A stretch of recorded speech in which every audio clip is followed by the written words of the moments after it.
Welcome to All Things Social Security. My name is Stephanie Joy of Joy Disability. I am a Social Security disability attorney, and I would like to invite you to watch our daily video tips on the Social Security disability and SSI claims process each day at the new time of noon Eastern Standard Time here on YouTube on this channel. And on Wednesdays at 1 p.m. Eastern Standard Time, we have our live Q&A live stream. So you are welcome to join that as well. Ask your questions, get there on time, and you'll be one of the first answered.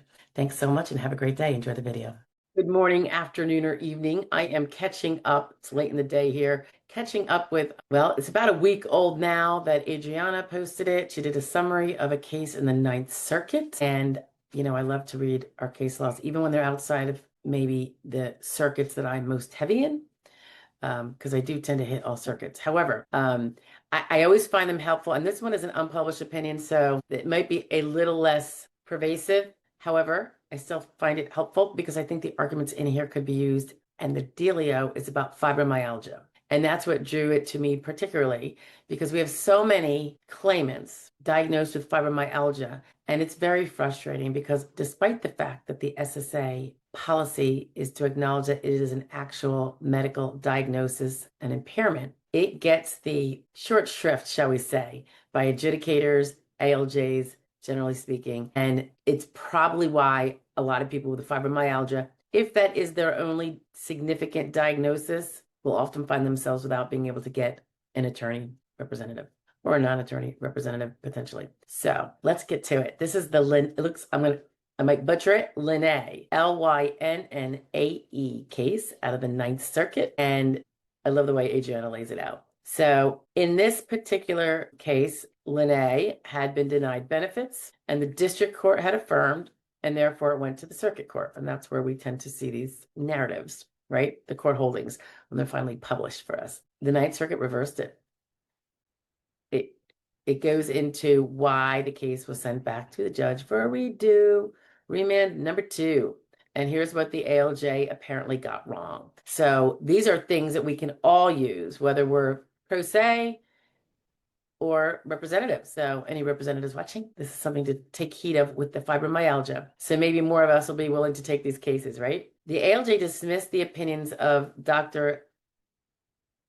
going to say Dr. L, so I don't butcher it, and Dr. Valley, citing, quote, normal strength, reflexes, and no assistive device use. This is so utterly annoying. We see this all the time. This is my little added note here, where ALJs will disregard a treating doctor's opinion when we are fortunate enough to get a medical source opinion in addition to their records, because they will say that, well, in his records, he found her to have normal strength and normal reflexes on the day he examined her, which is a few times a year. And she didn't need a walker or a cane assistive device. And that's how you disregard the rest of the opinion? Nonsensical. So it goes on to say that and this is Adriana speaking, I believe, as every SSDI attorney handling fibromyalgia knows, normal physical exams don't negate fibromyalgia. Of course. Fibromyalgia is one of those little silent devils that cause so much pain and limitation and causes, I think, or correlates with mental health struggles too. They seem to be very correlated. So whether,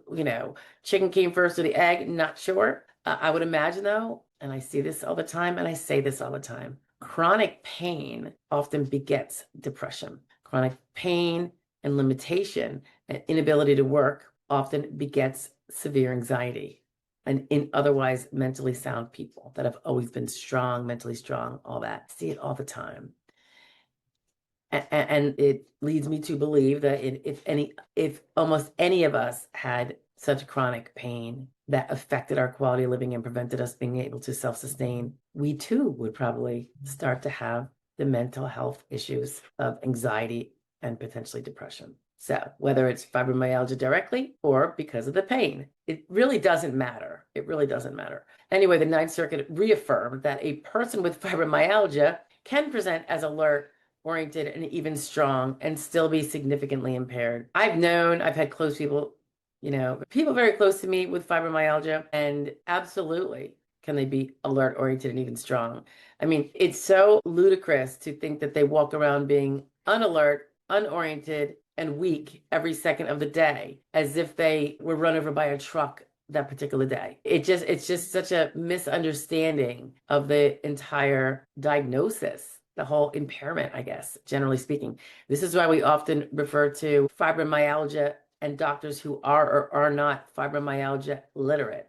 I do understand why there is an aversion to embracing it more, and it's, I believe, largely because of the lack of diagnostic test results, blood markers, things of that nature, which is why as practitioners, we often want to see. And often, I don't think I've ever had a fibromyalgia case that when you dug into it, the person had more than fibromyalgia. They were just so focused on the fibromyalgia. That's the only thing they noted on their claim. So when it comes to me and we dig and say, well, you're 52. Are you sure you don't have any other little arthritises or anything going on? Because, when we hit our 50s, things just tend to happen to the vast, vast majority of us, irrespective of having some horrible diagnosis like fibromyalgia on top of it.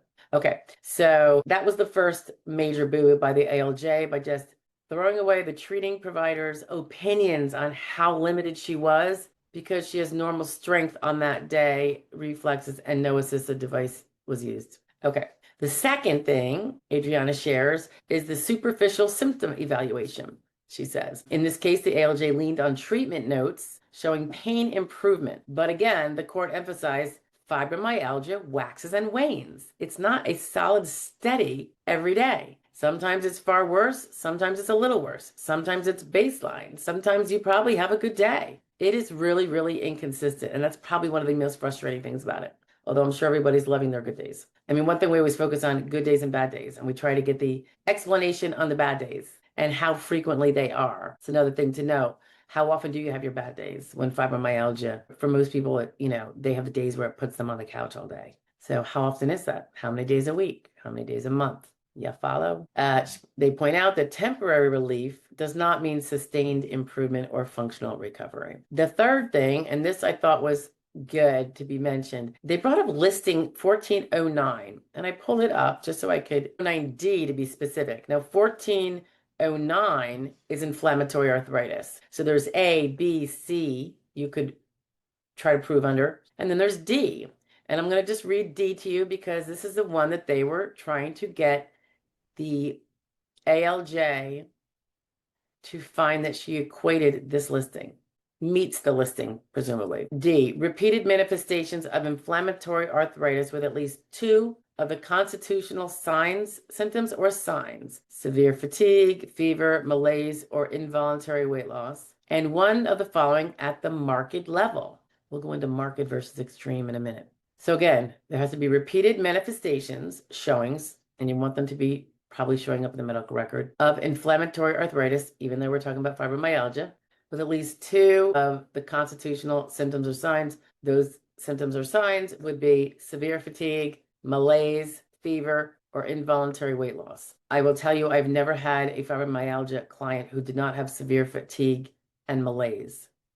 Fever, involuntary weight loss, a little more inconsistent. So just saying. And it says you need at least 2. Well, severe fatigue, malaise. Okay. And 1 of the following at the marked level. So you have 2 of the things we just talked about, and then 1 of the following at the marked level: a limitation of activities of daily living, a limitation in maintaining social functioning, and a limitation in completing tasks in a timely manner due to deficiencies in concentration, persistence, or pace. So I'm just going to say them again. Limitations of activities of daily living, limitation in maintaining social functioning, and limitation in completing tasks in a timely manner due to deficiencies in concentration, persistence, or pace. And those are often, that third one is often mental health limitations when we have other mental disorders such as depression, anxiety, etc.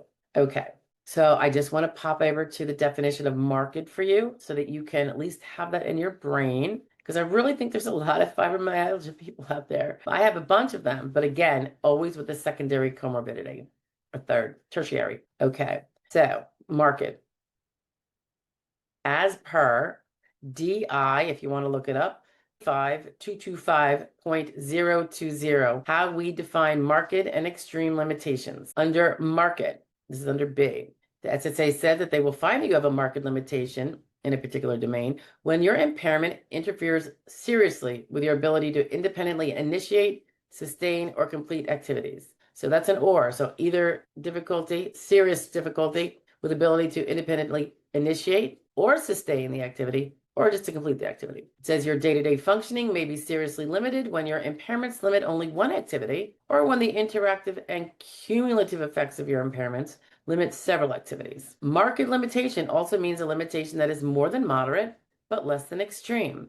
It is the equivalent of the functioning we would expect on a standardized testing with scores that are at least 2, but less than 3 standard deviations below the mean. I'm not even going to go into that math concept there of standard deviation, so let's skip over that. And then I'm going to pop down to extreme. So marked is less than extreme. For extreme, it's going to sound a little similar though, guys. We will find that you have an extreme limitation in a domain when your impairment interferes very seriously with your ability to, so it's very seriously, notice that difference, with your ability to independently initiate, sustain, or complete activities. I'm trying to see if there's anything. Extreme limitation also means a limitation that is more than marked. Extreme limitation is the rating we give to the worst limitations. However, extreme limitation does not necessarily mean a total lack or total loss of ability to function in whatever functioning we're talking about. So you do not have to be, for instance, bedridden to have an extreme limitation in your ability to ambulate, for instance, walk. They say it is the equivalent of functioning. Oh, they're going to go into standard deviations again. I'm going to skip that. Okay, so you have marked and you have extreme. Less serious than marked is moderate, and less serious than that is mild to none. Okay, and that's how the SSA kind of words things. So let's go back to Lynnae. So again, we were at D that they had argued the fibromyalgia should be considered under that listing, which is for inflammatory arthritis. However, it could potentially equal the listing, not necessarily meet it. The ALJ offered no rationale, they say, for concluding, sorry, long day, that fibromyalgia didn't equal the listing. As the court stated, less than ideal clarity is one thing, but no explanation at all just won't fly. So they weren't just, the lower court, or the ALJ, I should say, was not just less than ideal clarity. His decision, his write-up about the listing. He was worse than that. He had no explanation at all about why she didn't meet the listing. He must have just rejected it or didn't even address it. The fourth area, ADLs, which as you might know is activities of daily living. Whenever you see that, ADLs are technically what they're kind of asking you about on your function report. Some people call it an ADL report, but technically it's function report - adult. Anyway, so section 4 of this Lynnae case and the ways that they really jabbed at the ALJ for really screwing up. ADLs and symptom testimony. The ALJ dismissed plaintiff's statements about her limitations based on daily activities, but failed to account for the nuance that she could do these activities only with frequent breaks and time off. That is not inconsistent with disabling limitations. It is textbook fibromyalgia. So again, the ALJ dismissed the plaintiff's statements about her limitations based on daily activities, but failed to account for the nuance that she could do these activities only with frequent breaks and time off. That is not inconsistent with disabling limitations. It is textbook fibromyalgia, pointed out by Adriana, I'm sure. And that is true because people with fibromyalgia often are able to do the basic caretaking, for instance, for their home. They might not be climbing on the roof, but they're doing the basic low-level interior stuff we try to get done. Some of us better than others. I'm really bad. If you need frequent breaks, and we talk about this all the time in function reports, because this is a really common, obvious result of chronic pain. Frequent breaks are often needed to go lie down, recline, because pain grows. It's like it becomes exponentially worse as time goes on, as opposed to being just a steady discomfort. And I think that's why people often need to go take a break, rest it, get it back to baseline, hopefully, or not far above, kind of regroup, and then have the fortitude to go do a few more household chores for another 15 minutes or whatever their time frame is.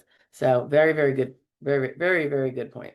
Adriana shows her favorite quote from the circuit court judge's opinion, says, "Nor are medical records stating that plaintiff was alert and oriented during her doctor visits a valid reason. Plaintiff being alert and oriented is not inconsistent with physical limitations given by doctors L and Valley." So I guess again they were using that, and we kind of alluded to it before. Being alert and oriented should never refute in and of itself claims of pain when someone has a diagnosis that would cause pain. First of all, I mean, it's the natural repercussion of fibromyalgia. Again, we see this so often, it just makes me cringe because to knock a case simply because every time the person is seen by their doctor, they are able to pull it all together and act like an adult human being and not make a spectacle of themselves is somehow therefore disputing that they have this condition at all. And ironically, if you think about it, I don't know if there's such thing as mild fibromyalgia. If it was mild, I don't think you'd ever have gone for a diagnosis because it would be like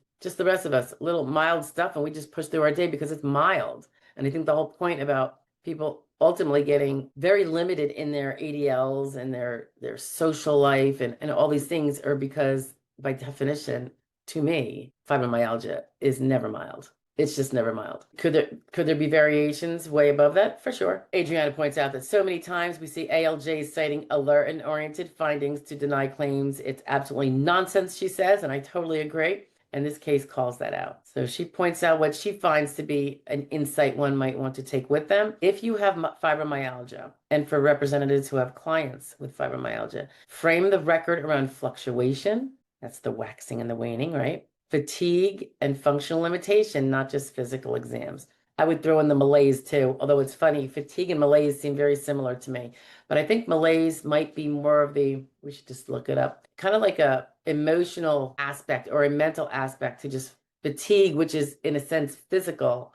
And then malaise is when your brain, your emotion, your mood are just in a malaise. So it goes hand in hand. And I do think oftentimes when we have chronic fatigue, which fibromyalgia tends to share to us, we will have malaise. I see that frequently. And it's funny because if you see depression and you see fibromyalgia, inquire about malaise, get into the meaning of malaise, because I think that will help actually point to that 1409D listing, which expressly requires two of those four constitutional symptoms or signs, and malaise was one of them.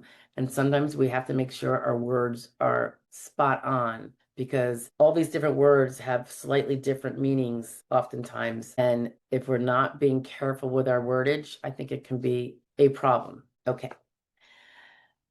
She notes that if an ALJ skips over the longitudinal context or fails, that would be the duration of how long you've been treating for the fibromyalgia. I know I talk about duration a lot with my clients. Or fails to tie the evidence back to the listings, you may have a good appellate ground. So that is really, really powerful. I wish this was a published case. It's not for publication, which means it's just controlling that one case. It's not really controlling the rest of the circuit. And it's funny because our circuit courts do not control, one circuit court does not control another circuit court. And that's how it's always been an understanding under the law. A federal circuit court controls the downward from itself, not someone else's, not some other circuit court's downward from itself, right? It controls those little superior courts within, but not those superior courts over there. And I know on the national stage lately, this is completely separate, guys. We've had district court cases, which is lower than circuit court, trying to make orders that cover the entire country and other branches of government. Flabbergasting that they even got away with it. Flabbergasting and truly dangerous. But anyway, okay. So that's it. Great, great, great. Thank you, Adriana de la Torre. That is awesome. I like it. I like it because the fibromyalgia is really so prevalent, like I said, guys, and it is very subjective in nature. So all of these long-term treating providers, and if you can find yourself a fibromyalgia literate doctor, some rheumatologists are, some of them practically pretend it doesn't exist. Like they just disregard it as not even being a real thing. They'll tell you to go see your shrink. It's really infuriating. But there are some that do. And if you can't get one that does, because I like the specialist idea, a chronic fatigue specialist, those are very hard to find too, might also be one who is sensible enough to have delved into and be literate in fibromyalgia studies. If not, hopefully your primary care, that's your main go-to, right? That person might be the one you have to rely on. But you want to talk about your symptoms a lot, and hopefully they're a good recorder. And then potentially they do a medical source statement and an opinion, like Dr. L and Dr. Valley did, it appears in this case on top of the records. But don't get too upset if a doctor won't do that. That is very, very common that they won't. It's far more common that they won't than they will. But then what we need is their records to be competently articulated. That's a challenge. Okay, but also a talk for another day. That's it, guys. The Lynnae case, I thought it was great. You're going to keep it in close quarters with me with all my fibro cases. So I will talk to you later. Bye. Hello again. I hope you enjoyed the video. I hope it was helpful, if not just a little bit informative. In the event you have a Social Security question you want addressed, please feel free to make a comment below and ask the question, even if nothing to do with this particular video. And just a quick, again, reminder, we have our daily video shares and tips around noon every day of the week. And on Wednesdays at 1 p.m. Eastern Standard Time, we have our live Q&A session where you can come in live and enter your questions in the chat. And we all pretty much have a good time for an hour or two. I look forward to seeing you there, hopefully. And lastly, don't forget about our benefactor memberships. They're very reasonably priced. The first one is very nominal and you get a few perks, but on a bigger scale, it contributes to us being able to fulfill a mission of assisting certain people with representation that would otherwise not be able to get it. We look forward to continuing to do that. And so far it's working out like the bomb. So thank you for being here. I appreciate it. Bye-bye now.